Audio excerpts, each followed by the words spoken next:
अस्सलामु अलैकुम वरहमतुल्लाहि वबरकातुह। तो सहाबा कौन है? तो जिसने ईमान की हालत में अल्लाह के नबी को देखा और ईमान की हालत में ही इस दुनिया से चले गए, उन्हें सहाबा कहते हैं। याद रहे, ईमान की हालत में ही जिनका मौत हुआ उन्हें सहाबा कहते हैं। अब सहाबा में मुख्तलिफ किस्म है, तो जो सबसे अफजल सहाबी हैं उन्हें हम असहाबे बदर कहते हैं। अब असहाबे बदर कौन लोग हैं?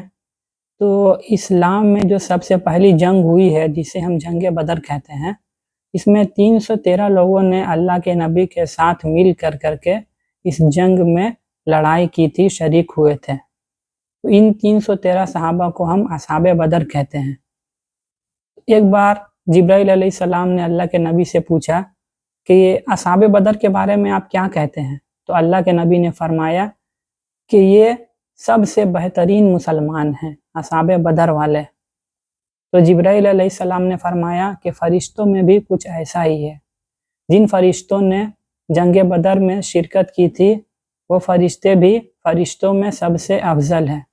और अल्लाह के नबी ने एक मकाम पर फरमाया कि जो असहाबे बदर है, ये लोग जन्नती है और जो चाहें ये कर सकते हैं। और जो दूसरी किस्म है सहाबा की, वो बैत रिज़वान वाले सहाबा हैं।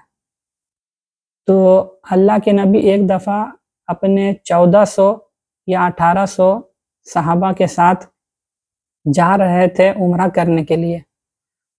तो एक मकाम पर जिसे हुदैबिया कहते हैं, वहाँ अल्लाह के नबी ने कुछ देर के लिए पड़ाव किया, कुछ देर के लिए वहाँ पे रुके।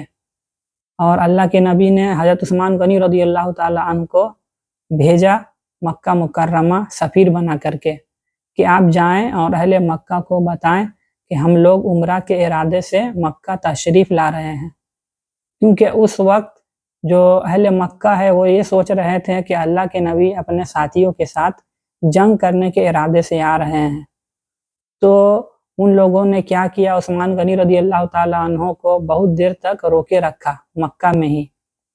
तो अल्लाह के नबी के साथ जो सहाबा थे 1400 या 1800, उन लोगों ने ये सोचा कि उस्मान गनी रज़ियल्लाहु ताला अन्हु शहीद कर दिए गए। तो इसीलिए अल्लाह के नबी ने उस वक्त तमाम सहाबा से ये बैत लिया और इस बात पर बैत ली कि हम मर जाएंगे लेकिन यहाँ से उस्मान गनी रज़ियल्लाहु ताला अन्हु का बदला लिए बगैर वापस नहीं जाएंगे। और वो बैत एक दरख्त के नीचे ली गई थी, जिस दरख्त का नाम रिज़वान था, जिस दरख्त को रिज़वान कहते थे, इसीलिए इसे हम बैत रिज़वान कहते हैं। तो जब ये बैत हुई तो कुरान में एक मकाम पे अल्लाह ताला फरमाते हैं, ऐ नबी, दरख्त के नीचे जो आपने बैत ली थी वो आपके हाथ की बैत नहीं थी, वो दरअसल अल्लाह के हाथ की बैत थी। तो मतलब सहाबा ने उस वक्त अल्लाह से बैत ली थी बैत रिज़वान पर। तो ये थे बैत रिज़वान वाले सहाबा। और इसके बाद जो सहाबा हैं जिन्होंने फ़तह मक्के के बाद या तो माफ़ी मांग कर या फिर दबाव में आकर के इस्लाम को कबूल किया, वो हुए अलग सहाबा। तो जो सबसे अफजल सहाबा वो कौन है? असहाबे बदर। उनके बाद कौन है? बैत रिज़वान वाले सहाबा। और उनके बाद जो फ़तह मक्का के बाद ईमान लाए वो सहाबा है।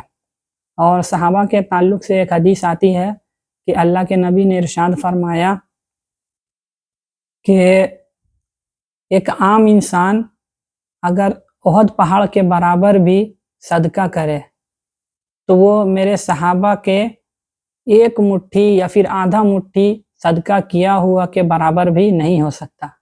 मतलब कि एक सहाबी का एक मुट्ठी या आधा मुट्ठी सदका करना और एक आम इंसान का उहद पहाड़ के बराबर भी सदका करना एक बराबर नहीं हो सकता। सहाबा का सदका करना इतना अफजल है। इसके अलावा एक और सहाबा हैं जिन्हें हम अशरा मुबशरा कहते हैं। ये वो 10 सहाबा हैं जिनको दुनिया में ही अल्लाह के नबी ने जन्नत की बशारत दी थी। वो कौन है? तो वो हज़रत अबू बकर सिद्दीक़ रज़ियल्लाहु ताला अन्हु, हज़रत उमर फ़ारूक रज़ियल्लाहु ताला अन्हु, हज़रत उस्मान गनी रज़ियल्लाहु ताला अन्हु, हज़रत अली रज़ियल्लाहु ताला अन्हु, हज़रत तलहा, हज़रत ज़ुबैर, हज़रत साद बिन अबी वक़ास, हज़रत अब्दुर्रहमान बिन औफ़, हज़रत सईद बिन ज़ैद, हज़रत अबू उबैदा बिन ज़र्रा رضی اللہ تعالیٰ عنہ۔ تو یہ 10 صحابی ہیں جن کو اللہ کے نبی نے دنیا میں ہی جنت کی بشارت دی۔